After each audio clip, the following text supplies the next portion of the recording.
Welcome to Week 15 of the 2017 fantasy football season. It is playoff time, and I'm your host, Kevin Murray. I am the commissioner of the MFL. Last season, I was named Commissioner of the Year by ESPN. What a great honor. I've had 22 years of fantasy football experience, and I'm just dedicated to the game. I want to give my league managers the best experience they can, and I was acknowledged for that, and I really appreciate that. But obviously, it's not about me today, guys. It's about you.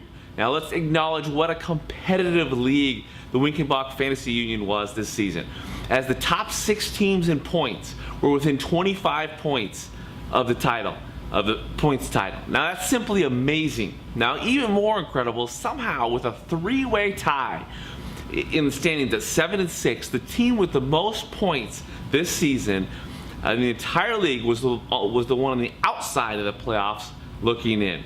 If I am It Hurts So Good, I'd be changing my name to It Hurts So Bad, because that is just not right. I'd be demanding a change in the tiebreaker setup to acknowledge points as opposed to head-to-head.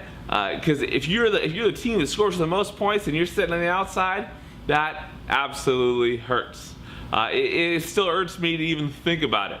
Now, I suppose after his 79-point performance last week, maybe it wasn't meant to be, but still, that hurts.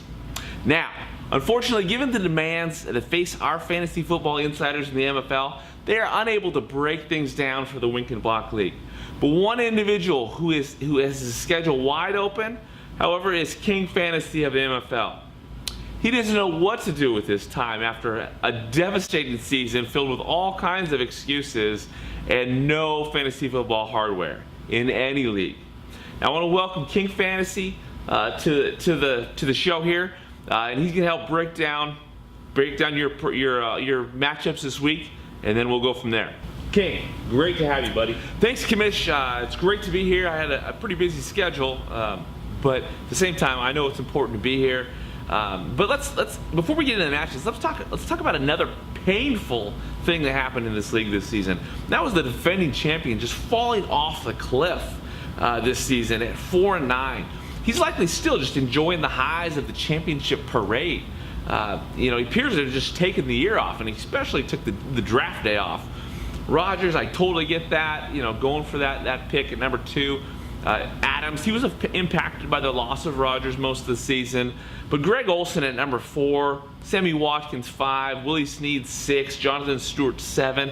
Picking a kicker at number 8. I know you love kickers, buddy, but 8? Moncrief 9, Sproles 11. What a disastrous roster. And we had a lot of injuries here. We got a lot of bad players as well.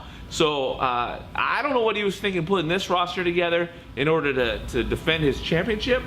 At the same time, as a multi-champion myself, I respect you. And guess what? Your championship, no matter what happens, no matter how bad your season is, they can't take that away from you. So keep on being a champion the rest of your life. But next year, I'd put together a better roster. Let's get into the matchups here, now, today. After a great first weekend of the playoffs, the higher seeds all advance, all deserving, moving forward to fulfill their dreams of championship glory. Now, in this first matchup, we've got 2 high-scoring teams. Fourth down firepower led by Cody Powell. This team dominated the self-proclaimed GOAT, 137-103 last week in the opening round of the playoffs. Now, that's a playoff record for high points in this league. And for the GOAT, 2015 champ, I guess it's the end of the road, buddy. We wish you the best in your future endeavors, no matter what that is. Best of luck to you. It's hard to walk away from a great league like this, but people got to do what they got to do. Straight Cash Homie, number 1 seed, 10-3, Mark Woods, Mr. Woods. Now, for Straight Cash Homie, it's a case of no Zeke, not gonna be a good week. Now, fourth down firepower has way too much firepower, and it's pretty much dominating every single category in this matchup. If this were a wrestling match between the two managers, Mr. Woods would obviously straight up crush Cody. But in the fantasy playoffs, he straight up doesn't have a chance this week, unfortunately. Now, in the next matchup, we've got number 2, Genitals. The Tulls that have a solid duo of McCoy and Howard. this weekend to carry the load. A good duo. They can get a lot of production out of those guys. Now, streaky players like Cam Newton, Tyreek Hill, they're going to need to be on point this week. They need a huge effort also from the Baltimore defense. It's essential for this squad to prevail over his opponent in Week 15. And he's going against Switzer Sweets.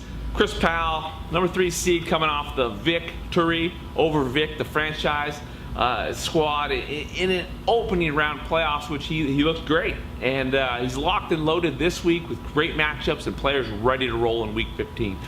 Jimmy Garoppolo is a great move at quarterback this week. It's a great way to start the week out. And he's got a trio of running backs, Bell, Hunt, and Drake, that look to build off huge, solid weekends in week efforts in Week 14. Cooks, Dez, Vernon Davis all have solid matchups as well, so if you can get some production out of those guys, as well as the Vikings defense that should dominate against Cincinnati at home. I think Switzer Sweets is pulling through this week to face fourth down firepower in the Winkenbach Fantasy Union championship game next week, with a shot at reigning over this league with the championship title. And I think they'll reign until next season, when the franchise lives up to his potential and dominates this league. Other than that, I think it's pretty straightforward. Fourth down firepower will dominate against straight cash homie, although I don't know what the repercussions are for that one. And then Switzer Sweets squeaks by the genitals. It's gonna be a great weekend next weekend. Good luck to you guys. Thank you, King Fantasy, and thank you guys for watching.